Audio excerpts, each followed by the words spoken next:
बंधुगण आसतु आज आम स्वाति नक्षत्र तुला राशि विषय जाना।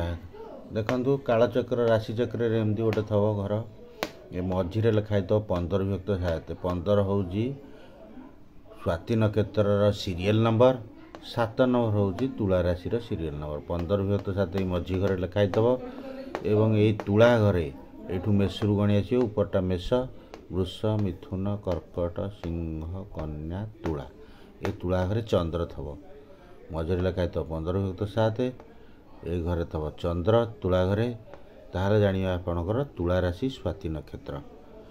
बंधुगण तुला स्वाति नक्षत्र लोक मानकर यह शुद्धता स्वच्छतार प्रतीक।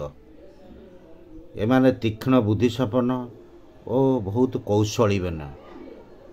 स्वाति नक्षत्र लोक माने स्वाधीन चेता तांको काम रे कहीं हस्तक्षेप करिया से चाहतनी से स्वतः प्रकृति भाव में काम करती क्लांतिहीन कार्य करती माने बिना रेस्ट नहीं बहुत कार्य करिपारती से माने स्वयं संपूर्ण तांकर सबु जिनिस तांकर सेटअप थाए से माने आत्मविश्वासी भल व्यक्तित्व से मानकर से माने जीवन सारा शिक्षार्थी माने शिक्षार्थी हवा भी उचित जोगाजोगरे से माने बहुत दक्ष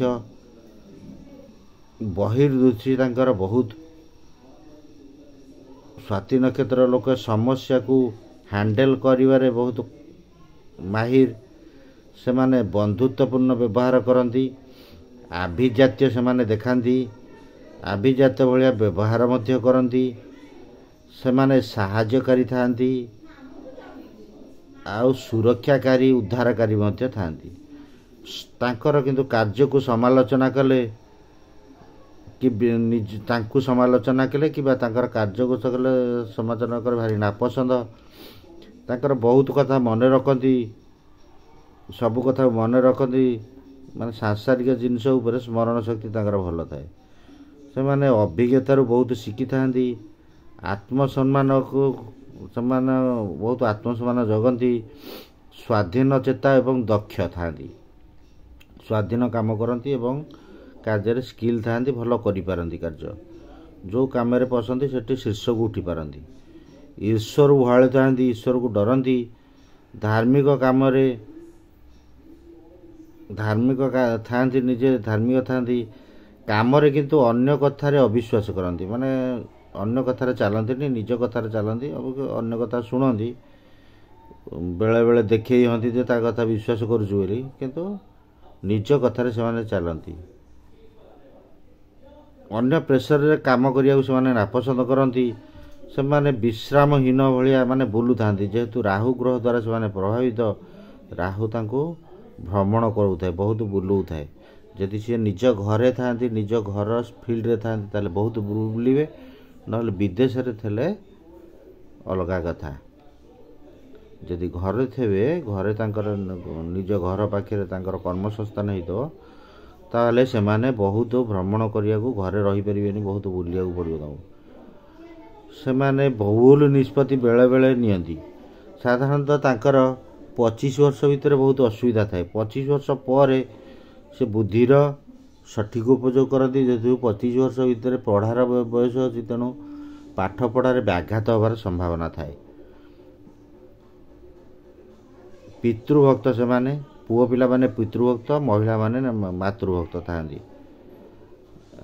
से माने नेतृत्व नबार कला थाए तांकर बहुत चतुर थांती कौन कथा तो भूलता नहीं राजनीतिज्ञ होता भल भाग्य और भविष्य गढ़ी था माटी सहित जड़ित थवा नेता से माटी सहित माने ग्राउंड स्तर लोकों सागर जड़ित था से माने अधिकारी थांती जो यदि राजनीतिक दल कि जो पोस्ट थे अधिकार जोगाजोगर से माने माहिर से माने क्रिएटिव थिंकिंग की भल पाती सेल्फ सफिशिएंट होता से माने समाधानकारी कलार प्रेमी थांती टिके भयालु थांती और संपत्तिवान थांती ईर्षालु थांती टिके बहुल भ्रमणकारी मध्य होइथांती तांकर 5टी जिनिस से जगिवे निज शीर्ष को उठी पारे ताहले निजर शक्ति उपर से माने ଚିହ୍ନିବେ ନିଜ ଶକ୍ତି କ'ଣ ତାକୁ ଚିହ୍ନିବେ ଓ ତା ଉପରେ ଭରସା କରି କାର୍ଯ୍ୟ କରିବେ। ନମନୀୟତା ତାଙ୍କର ରହିବା ଦରକାର। ନମନୀୟତା ମତଲବ ମାନେ ଯେଉଁ କାର୍ଯ୍ୟ କରୁଥିବେ ଯେମିତି ଗୋଟେ ତମ୍ବାଟା ବଙ୍କା ହେଇଯିବ ପୁଣି ସିଧା ହେଇପାରିବ, ମାନେ ଦରକାର ପଡ଼ିଲେ ତୁମେ ନଇଁ ପାରୁଥିବ ପୁଣି ସିଧା ହେଇପାରୁଥିବ। ସେଭଳି ହେଲେ ପ୍ରଥମ ହେଲା ନିଜର ଶକ୍ତି ଉପରେ ବିଶ୍ୱାସ, ଦ୍ୱିତୀୟରେ ନମନୀୟତା, ସୃଜନଶୀଳତାକୁ ଅଗ୍ରାଧିକାର। ଆଙ୍କର ପ୍ରୋବ୍ଲେମ୍ କ'ଣ ଥାଏ, ଅନ୍ୟ କାହାର କଥା ଶୁଣିବାକୁ ସେମାନେ ଚାହାନ୍ତି, ମାନେ ଶୁଣିକିରି କାର୍ଯ୍ୟରେ ଲଗାନ୍ତିନି, କାରଣ ତାଙ୍କ ୟୁଗକୁ ବାଧେ। ସେମାନେ ଭାବନ୍ତି ନିଜେ ବୁଦ୍ଧିଆ ବି ଥାଆନ୍ତି, କିନ୍ତୁ ମଣିଷ ତ ମଣିଷ, ସବୁ ଜିନିଷ ନିଜ ବୁଦ୍ଧିରେ କଲେ ତାହା ସଠିକ୍ ହେଇନଥାଏ। ତେଣୁ ଅନ୍ୟର ସୃଜନଶୀଳତାକୁ ଅଗ୍ରାଧିକାର ଦେବା କଥା। ସମ୍ବନ୍ଧକୁ ବଳବାନ କରିବା କଥା। ତାଙ୍କର ଯେଉଁ ରିଲେସନସିପ୍ ଅଛି, ଯାହା ସାଙ୍ଗରେ ଉପରସ୍ଥ ଅଧିକାରୀ ହେଉ, ତଳ ଅଧିକାରୀ ହେଉ, ଆଉ କର୍ମଜୀବୀ ହେଉ, ସମସ୍ତଙ୍କ ସାଙ୍ଗରେ ତାଙ୍କ ସମ୍ବନ୍ଧକୁ ବଳବାନ ମଝିରେ କରିବା ଦରକାର ବିଭିନ୍ନ କାର୍ଯ୍ୟ କରି। ଆଉ ଜୀବନ ସାରା ଅନ୍ୟଠାରୁ ଜ୍ଞାନ ଆହରଣ କରିବା।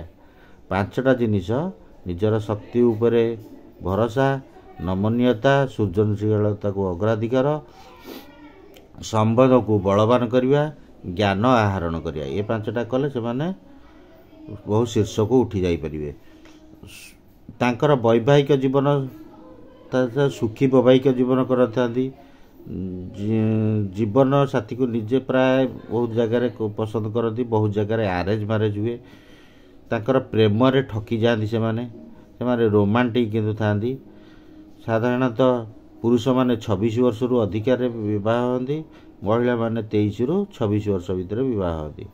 ମହିଳାମାନେ ସାଧାରଣତଃ ସାମାଜିକ ଥାଏ, ସେମାନଙ୍କ ଜୀବନର ଗୋଟେ ଲକ୍ଷ୍ୟ ଥାଏ, ସେମାନେ ଆଧୁନିକ ଥାଆନ୍ତି ଏବଂ ବାହାରେ କାର୍ଯ୍ୟ କରିବା ଲୋକ ଥାଆନ୍ତି। ସେମାନେ ଅଫିସ୍ ଯାଇକରି କାମ କରିବ କିମ୍ବା କ'ଣ ବିଜନେସ୍ ବୁଝିପାରିବ, ସେଇଭଳି ଲୋକ ସେମାନେ ଥାଆନ୍ତି। ସେମାନେ ଧାର୍ମିକ ଥାଆନ୍ତି, ଈଶ୍ୱର ଭୟ ଥାଆନ୍ତି, ପ୍ରେମରେ ବିଶ୍ୱସ୍ତ ଥାଆନ୍ତି, ସାଧୁତା ଥାଏ, ଜୀବନରେ ଅନୁଭୂତି ବହୁତ ଥାଏ, ଗୃହପ୍ରେମୀ ଥାଆନ୍ତି।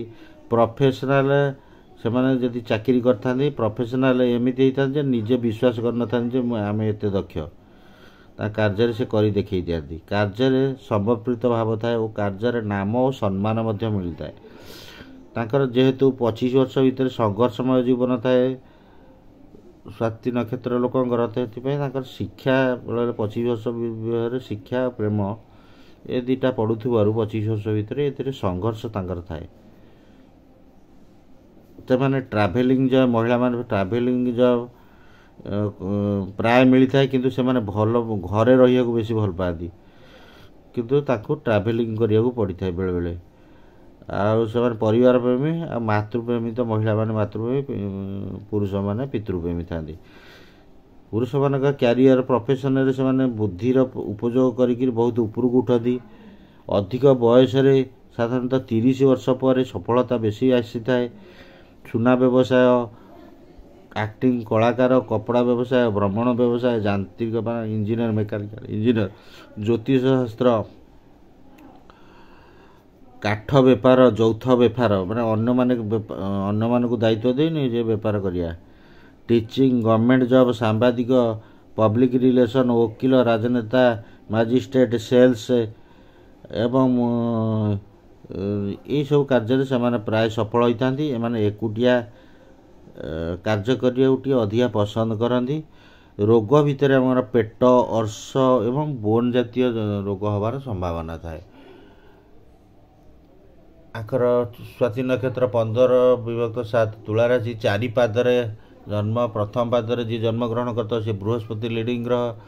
ସେମାନଙ୍କର ଧାର୍ମିକ, ମେଧାବୀ, ବୁଦ୍ଧିଆ, ଶକ୍ତିବାନ, ପରିଶ୍ରମୀ ଓ ଜ୍ଞାନ ପିପାସୁ ହୁଅନ୍ତି। ଦ୍ୱିତୀୟ ପାଦରେ ଜନ୍ମଗ୍ରହଣ କରିଥିବା ଲୋକ ଶନି ଗ୍ରହ ଦ୍ୱାରା ପ୍ରଭାବିତ, ବ୍ୟବସାୟୀ, ସ୍ୱାଧୀନଚେତା, ସାହସୀ, ଡିଲିଂରେ ମାଷ୍ଟର ହୋଇଥାନ୍ତି। ତୃତୀୟ ପାଦରେ ଶନି ଥାଏ ବଳବାନ, ସେମାନେ ରାଗି ଥାଆନ୍ତି, ଲୁଜର ଥାଆନ୍ତି, ମାନେ ଧନ ସମ୍ପତ୍ତିରେ କିଛି ଲୁଜ୍ କରିବାର ସମ୍ଭାବନା ଥାଏ।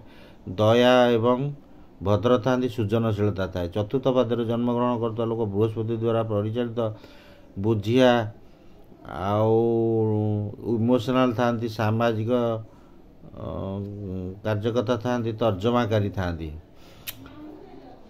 ଏ ସ୍ୱାତୀ ନକ୍ଷତ୍ରଟି ଅଗ୍ନିତତ୍ତ୍ୱ ରାଶି, ଦିଗ ହେଉଛି ଉତ୍ତର ଦିଗ, ଚନ୍ଦ୍ରର ଉତ୍ତର ଦିଗରେ ଅବସ୍ଥିତ। ଗ୍ରହ ହେଉଛନ୍ତି ଏହାର ଲିଡ଼ିଂ ଗ୍ରହ ରାହୁ, ଦେବତା ହେଉଛନ୍ତି ବାୟୁ ଏବଂ ଦୁର୍ଗା ମା।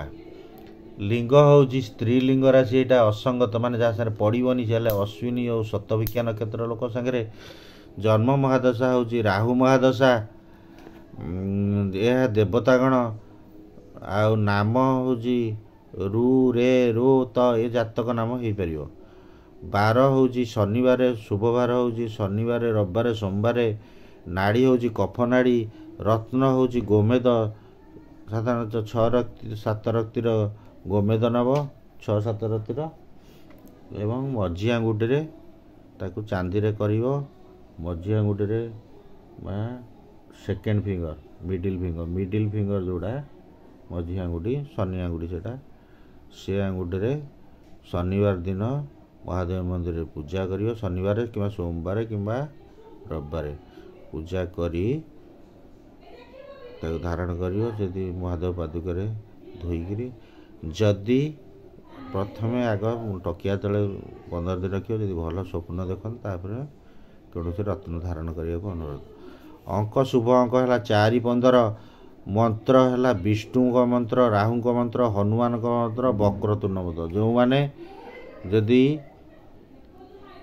ତାଙ୍କ ଜୀବନରେ ବହୁତ ଉଚ୍ଚକୁ ଉଠି ପାରୁନାହାନ୍ତି, ବହୁତ ବାଧାବିଘ୍ନର ବିଭିନ୍ନ କାରଣର, କାରଣ ଏହା ନକ୍ଷତ୍ର ହେଉଛି କେବଳ ଚନ୍ଦ୍ରକୁ ଦେଖିକିରି କରାଯାଉଛି।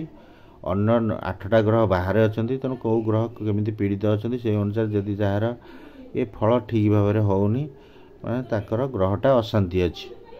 ତେଣୁ ଗ୍ରହ ଦୋଷ ଥିବାରୁ ତାଙ୍କର ସେମାନେ ବିଷ୍ଣୁଙ୍କ ରାହୁଙ୍କ ମନ୍ତ୍ର, ବିଷ୍ଣୁଙ୍କ ମନ୍ତ୍ର, ହନୁମାନ ଚାଳିଶା ଏବଂ ବକ୍ରତୁଣ୍ଡ, ଯେଉଁଟାକି ସରସ୍ୱତୀ ପୂଜା ଦିନ ପଡ଼େ, ଏଗୁଡ଼ା କରିବା କଥା।